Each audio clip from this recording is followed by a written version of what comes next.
Next हम पढ़ेंगे utility software. Okay, तो what is that utility software actually is? So application software that assist operating system in carrying out certain specialized tasks are called utility software.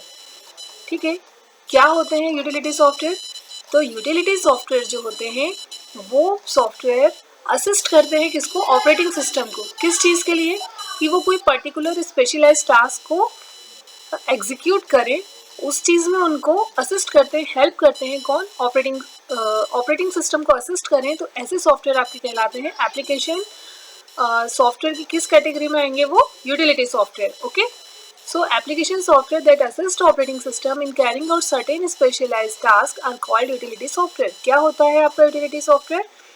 वो software, सारे software जो कि operating system को assist करते हैं किसी particular task को execute करने के लिए या परफॉर्म करने के लिए, they are called your utility software. अब देखते हैं कि यूटिलिटी सॉफ्टवेयर कौन से. तो let us look some of the most popular utility software. Your first is antivirus. क्या होता है एंटीवायरस? आपको पता है अगर आपके सिस्टम में वायरस है या नहीं है. ओके, अगर आप कोई सपोज आपने पेन ड्राइव लगाई, ठीक है, तो मे बी देयर में भी पॉसिबल कि उस पेन ड्राइव के अंदर कुछ वायरसेस हों या मैलवेयर्स उसमें हो. तो एंटीवायरस क्या करेगा? उसको वहीं डिटेक्ट करके हील कर देगा या उसको डिलीट कर देगा या क्वारंटाइन कर देगा अकॉर्डिंग टू द सेटिंग्स जो कि आपने सेट कर रखी होंगी. सो अब देखते हैं, हमने यहाँ पढ़ो इसको एक बार.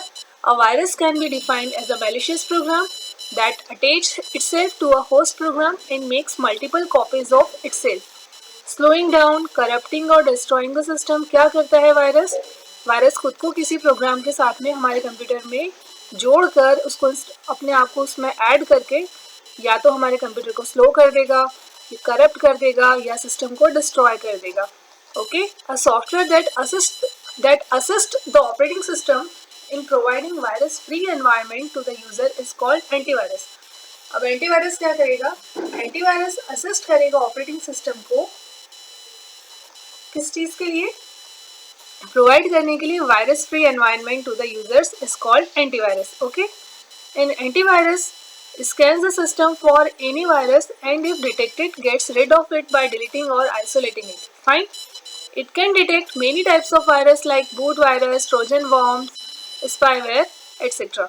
When any external storage device like your pen drive, your USB drive is attached to the system, antivirus software scans it. Okay, क्या करेगा एंटीवायरस सॉफ्टवेयर? उसको स्कैन करेगा and gives an alert if a virus is detected. Okay, एक notification आपको popup होगा, एक notification display होगा जो कि वो एक अलर्ट मैसेज होगा, बताएगा कि वायरस फाउंड हुआ है.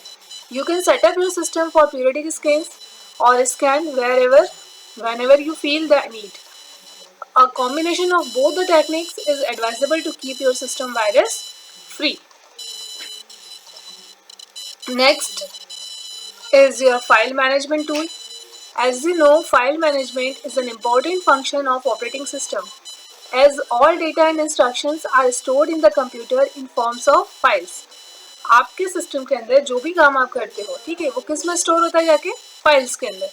सो utility software providing regular file management task like browse, search, update, preview, etc. are called file management tools. Window Explorer in Windows operating system, Google Desktop, Directory Opus, Double Commander, etc. are example of such tools. Next, your compression tools. Storage space is always at a premium in computer system. So operating systems are always looking at ways to minimize amount of storage space taken by files. ठीक है, storage space हमेशा ये एक बहुत बड़ा issue रहा है. मतलब एक हमेशा एक प्राइम लेवल पे, एक प्रीमियम लेवल के ऊपर माना जाता है. जैसे आप कंप्यूटर ही क्यों, आप अपने मोबाइल में देखिए, आप कैसा फ़ोन लेना यूज़ करते हैं. 2 GB हो, 4 GB रैम जो सपोर्ट करे, और आप आगे मेमोरी भी कितने देखते हो? 32 GB, 64 GB, और आगे आप उसको एक्सपांडेबल भी देखते हो. ठीक है, सो मेमोरी ज़्यादा होना एक हमेशा ही प्रीमियम चॉइस का मतलब बहुत ज़्यादा इंपॉर्टेंस रहती है कि हम जो भी डिवाइस खरीदते हैं उसकी स्टोरेज स्पेस हमेशा कंसीडर करते हैं, हम हमेशा उसको एक बहुत बड़ा पॉइंट रहता है हमारे सामने कि हम वो चीज़ खरीदें जिसकी स्टोरेज स्पेस ज़्यादा हो, जिसमें मेमोरी ज़्यादा हो, ठीक है। So operating systems are always looking at ways to minimise amount of storage space taken by files. इसीलिए ऑपरेटिंग सिस्टम को भी ऐसे डिज़ाइन किया जाता है कि वो कम से कम जगह ले आपके स्टोरेज स्पेस का, ताकि जगह आपको ज़्यादा मिले। Compression tools as the name suggest क्या करेंगे, फाइल्स की साइज को कंप्रेस करेंगे, कम करेंगे। Compression tools are utilities that assist operating systems in shortening files so that they take less space. After compression, files are stored in a different format and cannot be read or edited directly. Okay, like आपने देखा होगा zip drive होती है, zip drive में आप लेते हो तो क्या होता है, फाइल आपकी कंप्रेस हो जाती है, zip फाइल बन जाती है उसकी।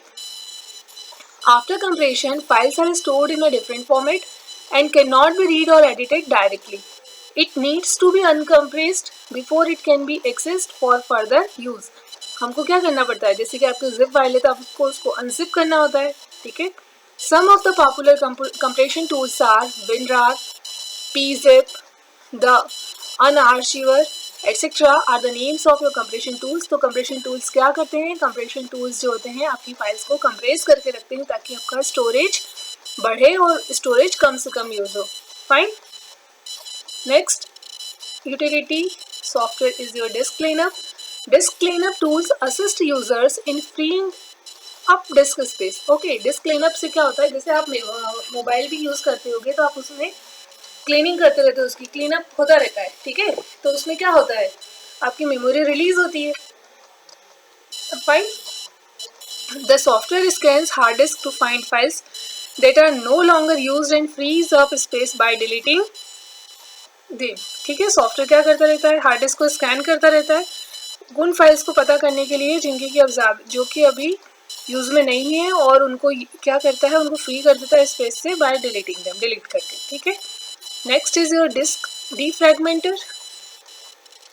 Disc defragmenter is a disk management utility that increases file access speed by rearranging fragmented files or contiguous locations. Contiguous locations मतलब एक के बाद एक, sequential locations. Large files are broken down into fragments. क्या होता है, जो ये डिस्क डीफ्रैगमेंटर होता है, ये क्या करता है, जो बड़ी फाइल्स होती हैं उनको फ्रैगमेंट्स में ब्रेक कर देता है, तोड़ देता है, बांट देता है। And may be stores in non-contiguous locations. If contiguous ones are not available, और वो उसको नॉन कॉन्टिजियस मतलब कि ज़रूरी नहीं है कि एक साथ ही करे, अगर उसको कॉन्टिजियस मिलेगी तो वो उसको कॉन्टिजियस मतलब एक के बाद एक लोकेशन पर डालेगा, लेकिन अगर उसको कॉन्टिजियस लोकेशन नहीं मिलती है मेमोरी में तो उसको अनकॉन्टिजियस मतलब कि अलग अलग प्लेस पे भी रख देता है, ठीक है। When such files are accessed by the user, access speed is slowed due to fragmentation. ठीक है, जब ऐसी फाइल्स एक्सेस की जाती हैं यूजर के द्वारा तो उनकी स्पीड क्या होती है, स्लो हो जाती है due to fragmentation.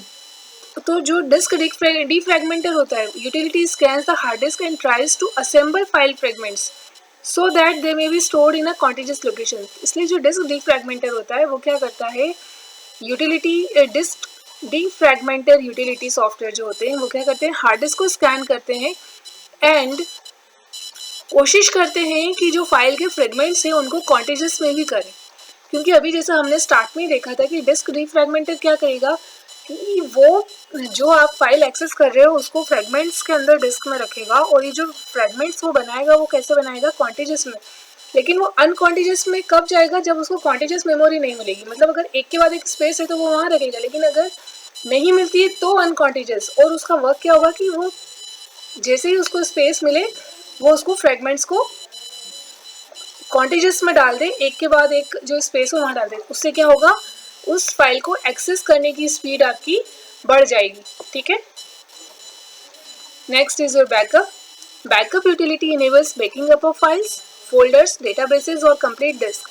Backups are taken so that data may be restored in case of data loss. Backup is a service provided by all operating systems. In standalone systems, backups may be taken in the same or different drive. In case of network systems, backup may be done on backup servers. ठीक है, तो backup आप सभी को पता है, आप अपने सिस्टम का भी, कंप्यूटर का तो आप लेते हो, साथ ही साथ आप अपने मोबाइल का बैकअप भी लेते रहते हो। क्यों लेते हैं हम, हम उसको लेते रहते हैं कि अगर इन केस